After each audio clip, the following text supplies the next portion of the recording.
జనంపై మరో పిడుగు పడబోతోంది. ఇప్పటికే రకరకాల పన్నులతో సతమతమవుతున్న ప్రజలకు ఆస్తి పన్ను అస్త్రం తగలనుంది. పన్ను పెంపుపై అంతటా నిరసనలు వ్యక్తమవుతున్నా వీటిని పట్టించుకోని నగరపాలక సంస్థ పన్ను పెంపునకు గ్రీన్ సిగ్నల్ ఇచ్చేసింది. తాజా పెంపు వల్ల బెజవాడ ప్రజలపై 100 కోట్ల రూపాయల అదనపు భారం పడనుంది.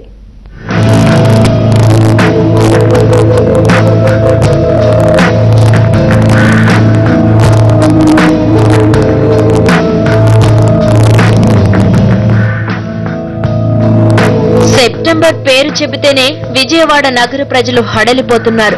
భారీగా పెరగనున్న ఆస్తి పన్నును తలుచుకుని భయపడుతున్నారు. 5 ఏళ్లకోసారి పెరిగే పన్నును 2007లో పెంచారు. మరోసారి పెంచేందుకు ప్రతిపాదనలు సిద్ధం చేసిన అధికారులు ఆమోదం కోసం ఫైల్ను ప్రభుత్వానికి పంపించారు. సర్కారు ఓకే చెబితే ఈ ఏడాది సెప్టెంబర్ నుంచే ఆస్తి పన్ను వడ్డన ఉంటుందని చెబుతున్నారు. దాదాపు 100 కోట్ల రూపాయల పన్ను భారం పడే అవకాశం ఉన్నట్లు అంచనా వేస్తున్నారు. కౌన్సిల్ కాలం ముగిసిన తర్వాత ఇంటి పన్ను పునః సమీక్ష పేరుతో 2011లోనే నివాసేతరాలపై భారీగా పన్ను విధించారు. మళ్లీ నివాస గృహాలపై పన్ను వేసేందుకు కార్పొరేషన్ అధికారులు సమాయత్తమవుతున్నారు. అయితే శాంపుల్ సర్వే ఆధారంగా జోనల్ రేట్లు నిర్ణయిస్తే గాని ఎంత పెరుగుతుందో చెప్పలేమంటున్నారు. విజయవాడ వాసులకు పన్నుల పిడుగు కొత్తేం కాదు. 2 ఏళ్ల కిందట చెత్త పన్ను రూపంలో ప్రజలపై 30% భారం వేసిన అధికారులు జనం నుంచి చీవాట్లు కూడా తిన్నారు.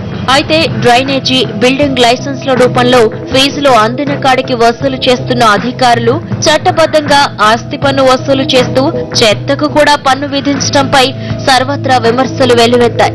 అధికారులు మాత్రం జేఎన్ఎన్, యుఆర్ఎం, ప్రపంచ బ్యాంక్ పరిషత్తుల సాకుతో ఇష్టం వచ్చినట్టుగా పన్నులు పెంచుతూ పోతున్నారు. కార్పొరేషన్ సూచించిన పన్ను ప్రతిపాదనలకు ప్రత్యేకాధికారి రిజ్వీ ఓకే చెప్పడంతో దీనిని అమలు చేసేందుకు అధికారులు సన్నాహాలు చేస్తున్నారు.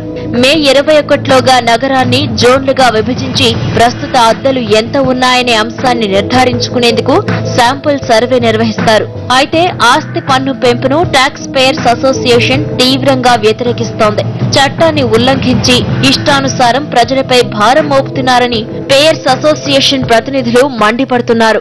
ఆస్తి పన్ను పెంచితే మాత్రం మేము ఖచ్చితంగా దీన్ని ఉద్యమ రూపంలో తీసుకెళ్తాం, ప్రజల్లోకి తీసుకెళ్తాం. ఈ రోజున వాళ్ళు సన్నాహాలు చేస్తున్నారు.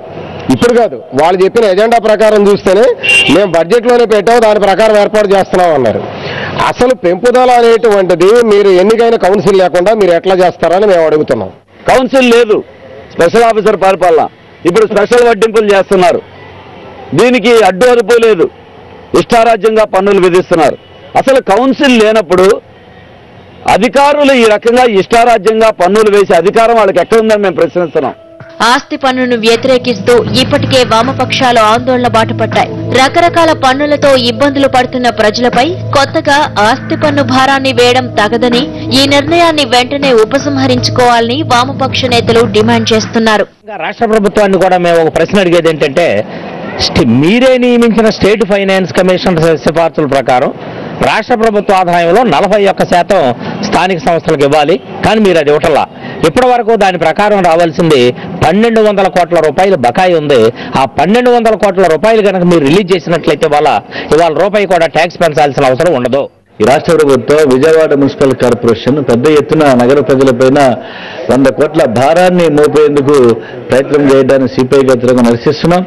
వెంటనే తక్షణమే పెంపు భారాన్ని రద్దు చేయాలని చెప్పి పెంపుదలని, అలాగే లేకుంటే కనుక తీవ్ర ప్రతిఘటన తప్పదని చెప్పి సిపిఐ పెద్ద ఎత్తున ఆందోళన చేపట్టడానికి సన్నద్ధమవుతుందని చెప్పి స్పెషల్ ఆఫీసర్ హెచ్చరిస్తున్నాం. పెరిగిన నిత్యావసరాల ధరలతో అల్లాడుతున్న పేద మధ్యతరగతి ప్రజలపై ఈ ఆస్తి పన్ను మరింత భారం కానుంది. ప్రభుత్వం స్పందించి ప్రజలపై భారం పడకుండా చర్యలు తీసుకోవాలని జనం కోరుతున్నారు.